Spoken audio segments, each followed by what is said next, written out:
pretty much picturesque. Can't get a better home to grow up in. We moved from Pennsylvania down to Dawsonville, Georgia. When you move to a new town, you always just want to fit in with anybody. When you ask people where they go to church or if you're Christian, everybody down here is, so you feel comfortable. And after watching their example, you start doing what they're doing. And my relationship with God definitely changed. I went from really understanding and learning about who God really was to not really caring and expecting just Sunday service to teach me. I was all about soccer.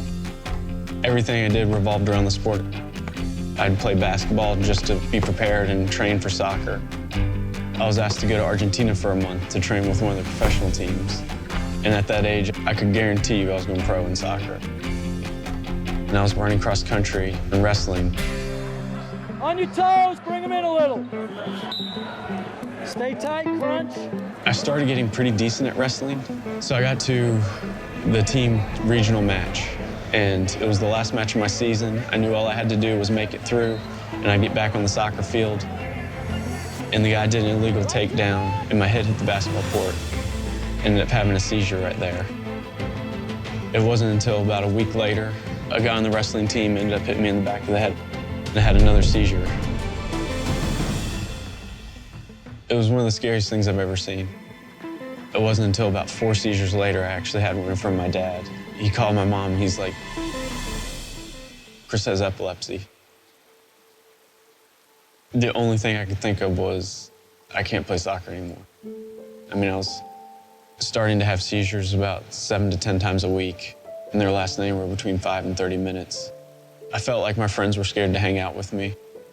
It caused a lot of fear, anxiety, depression, anger. I doubted God a lot. Everything I learned up to that point, I didn't believe. I totally turned my back on him. I found some guys that would hang out with me and got into drugs and just kept running. After I got in trouble with shoplifting, I ended up just completely cutting off from everybody. I felt completely abandoned. I know people were in my life, but I didn't feel like they were part of my life. And on my 20th birthday, my friends, we do what we always do and go to a Braves game for my birthday. And I got completely hammered. I wasn't ready for the night to end, so I drove over to my drug dealer's house to get some coke and got pulled over with a DUI, which is probably the best thing that's ever happened to me. My parents left me in jail for the weekend. In rehab, I had to study the Bible. My counselor told me there's no way I'm going to get sober if I don't trust in God. I realized that's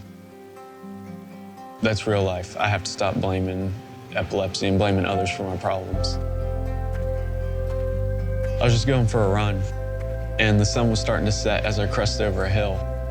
And that's when it really hit me.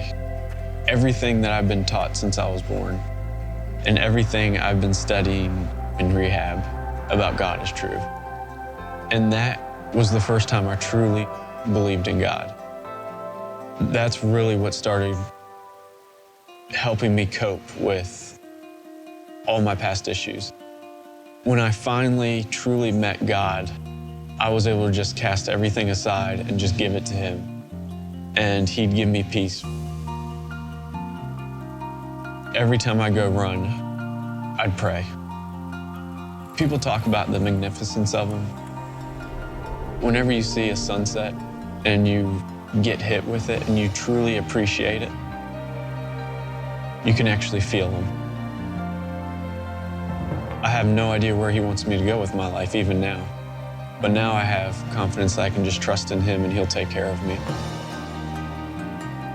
It wasn't until I was able to build a relationship with Him and continually chase after Him that I understood that He was coming towards me the whole time and just waiting for me. And understanding that opens the door to understanding grace. That is why I joined Impact at the Church of the Apostles, because it's just filled with people that genuinely love Christ and love you. Dave takes me out to lunch regularly, and we get to talk and build relationships there. And this is one of the first groups I've been in that I've been able to truly build relationships with people my own age. I'm gonna thank him for his grace, because it blows my mind that he can love someone like me so much, and that he can draw me out of the depths that he's drawn me out of, clean me off, and make me a new sheet. Because the rag I was dirty, used, worn out, and hanging on by a thread. And with his blood just washed it and made it completely new.